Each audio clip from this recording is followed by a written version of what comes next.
Hey, what's up, everybody? This is Big Benedict. We're playing Heavy Rain on the hard QTEs difficulty mode. It's not that difficult, but anyway, now we're playing once again as the FBI profiler, and so we're getting further into this game, and we really haven't accessed the fourth character, Madison, but she will be coming up, and I gotta say, her intro is fucking awesome, really fun, cool character.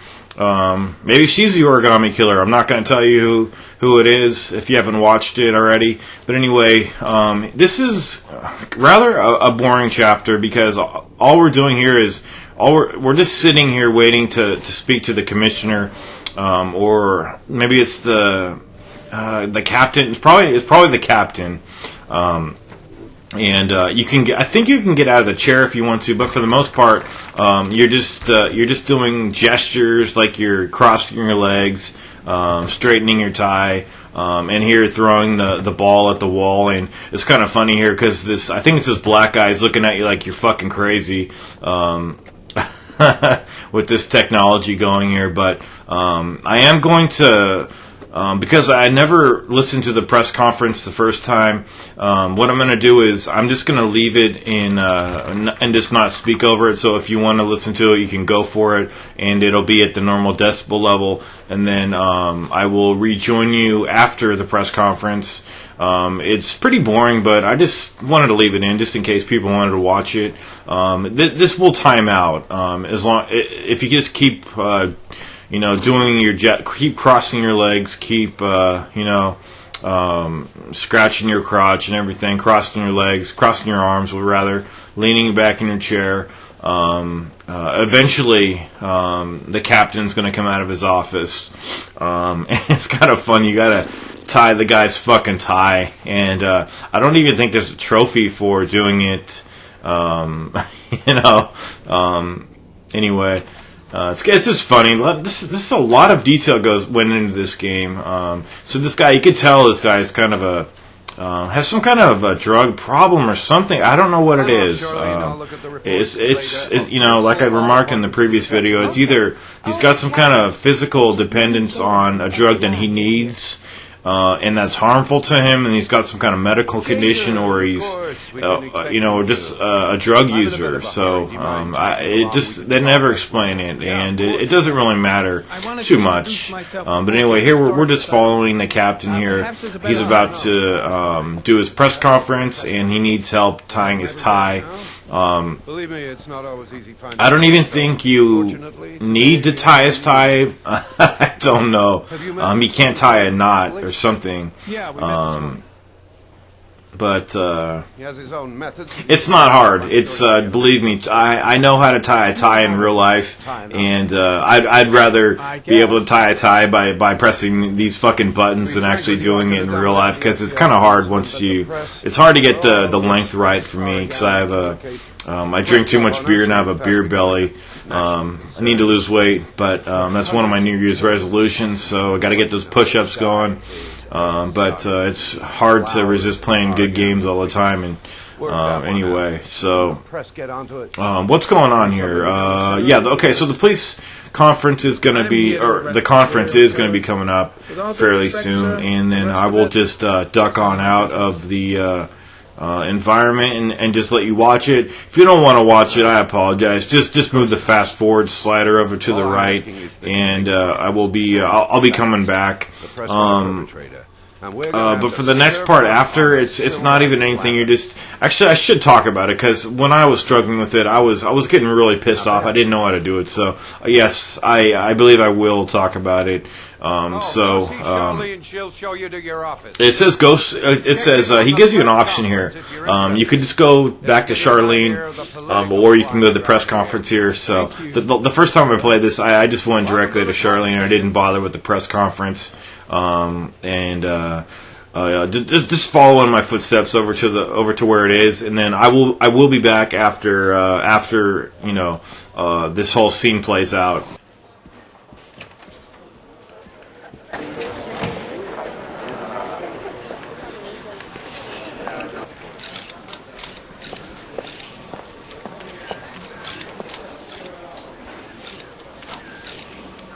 The body of Jeremy Bowles was found this morning on a patch of wasteland in the East End at about 6:30 a.m., 5 days after he was reported missing.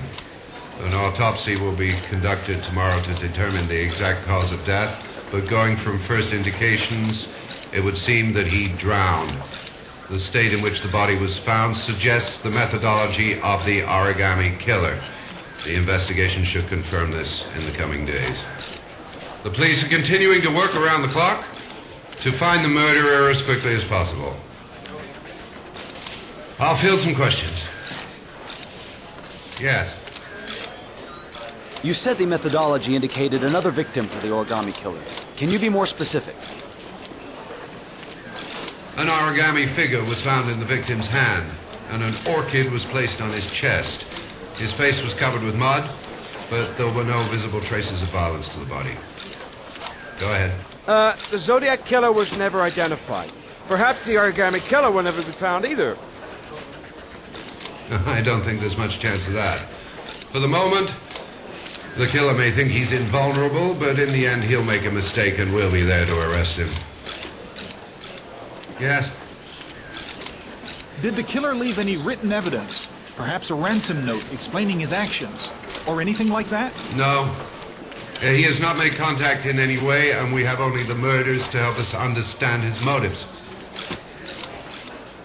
Yes. What's the question? Some people are saying that the police were slow to take an interest in these murders because the victims lived in poorer parts of the city. What do you say to that? That's absurd. The police make no distinctions between victims based on their social class. It is true that the origami killer seems to choose his victims from the more impoverished parts of town. The higher crime rate in these areas makes the investigation more difficult. Time for a couple more. Yes. There are rumors that the FBI has sent a profiler to help with the investigation. Is that true? You seem to be well informed. Yes, we asked the FBI to send us a profiler to help us with this investigation. We were planning to announce this in the next few days, but it seems that won't be necessary. According to certain sources, the town hall's been applying pressure to avoid any mention of a serial killer in order not to have an adverse effect on the mayor's election campaign. Do you have anything to say about that? Pure speculation. At no time has the mayor been involved in this investigation, except to support the efforts of the police force, of course. Thank you for your cooperation. Okay, that's the end of the press conference. I hope you enjoyed it. Now we're going back to Charlene's desk, and I always just support the Gold Watch Fund over here. Don't even worry about questioning those buttons right there. It doesn't matter. Just talk to Charlene. I don't really know if there is anything. It's not like people hate you if you don't do, like, if you didn't want to donate. I don't think like there's any repercussions. There's no even. I was going to mention this too. There's no repercussions for like failing. Like the game doesn't judge you on all the QuickTime buttons if you fail them too many times or anything like that. The only thing that happens is that you waste time in real life because then you have to keep redoing the QuickTime buttons until you win. Unless there are situations like the fight with Shelby where you don't even have to win. If you just set the controller down, Troy will just kick your ass and it doesn't even matter. And the damsel in distress, she'll still thank you just for getting your ass kicked. But there's a checkpoint right there. And now you're just going to be throwing the desk back into the corner and using the augmented reality. And I sped all this up because it just takes a long time. And to make it end, like when I did this, I'm just like, how do I make the story progress? How do I just get this fucking chapter over with? What you have to do is, first of all, just select an environment. It doesn't matter. Do that button press right there, and just select any one of these environments. I think the first one was autumn. I just picked one at random, and then. So once you have, it reminds me of Castlevania Lords of Shadow in the chapter in the first one of the first chapters. But anyway, clear all when it says clear all right there, and then go through these really methodically. Do the clues, just do all of them, and for every one of these like tire tracks and all these pieces of evidence, just do every scenario, analyze everyone, and then do the geo analysis on all of them, and just do them one at a time, so you don't like every one you go to. Just analyze each one, and then while you're still on the same one, also do the geo analysis on all of them. Sometimes the geo-analysis is irrelevant, but I just do it anyway, just in case I don't want to miss anything. And then once you've done it all, just select clear all. So that doesn't help much. Here I'm analyzing, and then I'm going to pull up the geo-analysis right here. And then that's all you need to do for those three. So there's actually there's 6 tasks to do. So now I'm going to clear all right here, and then go down to the next one, go to the files. So push to the right analog stick over to the left, pick up the files. I was trying to, it says select or something. I messed it up right there. You're supposed to press it up. I was pressing it up, but I think it misconstrued what I was doing. It thought I meant to go over to the right. But so what's going on here? We're doing the exact same thing. There's 2 files we have right now. So what you need to do is analyze each file. It's it's kind of boring, and that's why I sped it up. You analyze, you're just doing the same thing to each of these. So each file you analyze it, and then you do your geo analysis on each. So there's 2 tasks to do on both files, and then I believe that's all. No, there's also a map section, I believe. So once you do those 2 tasks on each of the files, then you swipe the controller over to the right and clear all of them, and then I believe it says map or something on the bottom. I'll have to see what's going on in a second here. Not a single lead to go on. But this is all just it's just a formality here. The killer is white, age between 30 and 45. He's intelligent, calm, and determined. An organized type. He has a car. He's probably employed, but his work allows him free time. And then might as well put some opera music on while I'm at it, huh? I can't hear anything. I put the mute button on while I do these voiceovers. So press down, not on the D-pad. You press down on the I should turn that. I probably should turn that opera down. I'm one of those people where when I'm at home, I like listening to classical or opera, or when I'm driving, it's purely rap. So anyway, another seizure is occurring, and this is one of those parts where you got to decide if you want to take the drug or not. Okay, so Jaden's going to, like I said, he's going to have one of these, uncontrollable urges to take the drug. I think you can get away with using it like maybe once or maybe twice at the most, but I know that I used it. I actually don't remember how many times I used it, but probably if you use it 3 times, the character will die. Just don't ever use it. If you're trying to not let this guy, die of his own accord, don't ever use it. Try to resist the urge. This part here, it's all blurred out, and he's trying to go to the men's room here. And the quick time buttons, I had a problem with them for some reason. I'm not sure why. We're holding the square button the whole time, and then there was just something awkward here that always made me mess it up.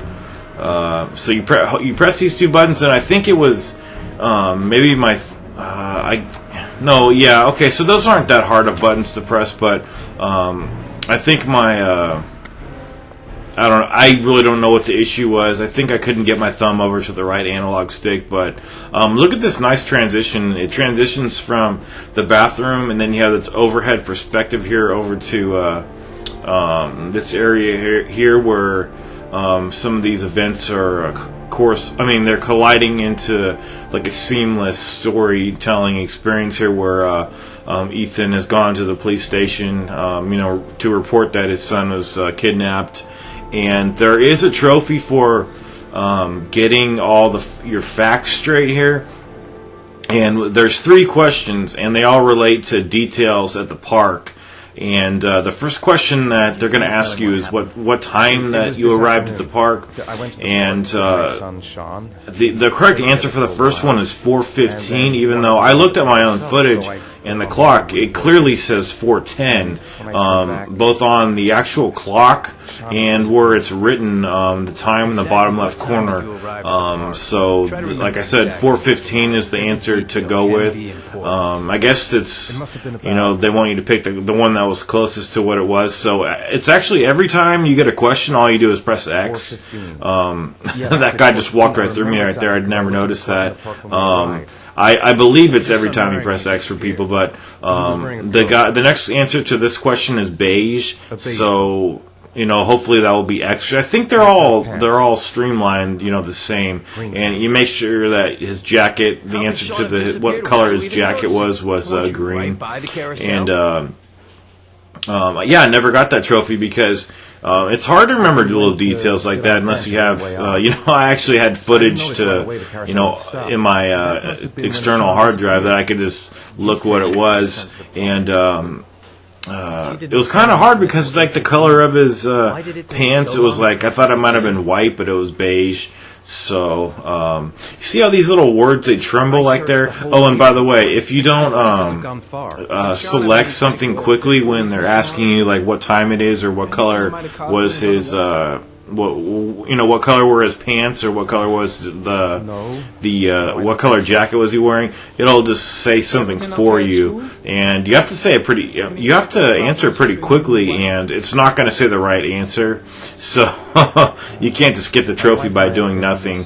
And it's actually really hard to like distinguish like what time it is, because everything's trembling, all the words are trembling, and the icon for the button is kind of small too, so you got to really look in closely.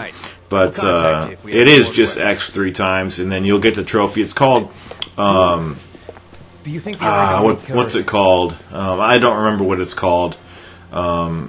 Something about remembering or something, but it'll pop up at the end of the video. And the trophies in this level, or in this game, they pop up during the loading screens between chapters. I also wanted to point out that if you ever want to redo a section, you just go to the save file, and you go to the option where it says chapters, and you could select any chapter that you've done.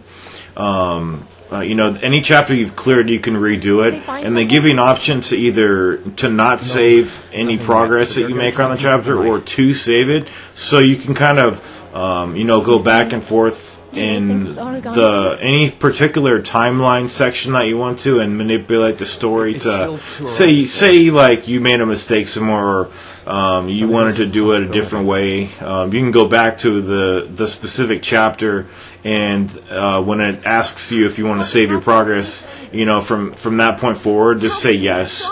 Or if you just want to see other events without saving your progress, just tell the game you don't want to save it.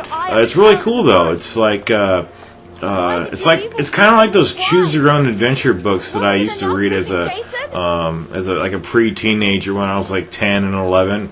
I don't know if anybody remembers those books, but they're really awesome. They give you choices, and they're just like teenage books, but they're really, really interesting because they give you an involvement in a book that ordinarily you're just passive as you're reading it, but it's a lot more active. So in a game like this, it's nice to be able to answer questions in the way you want to and stuff. But anyway, just horrible shit's going on with Ethan.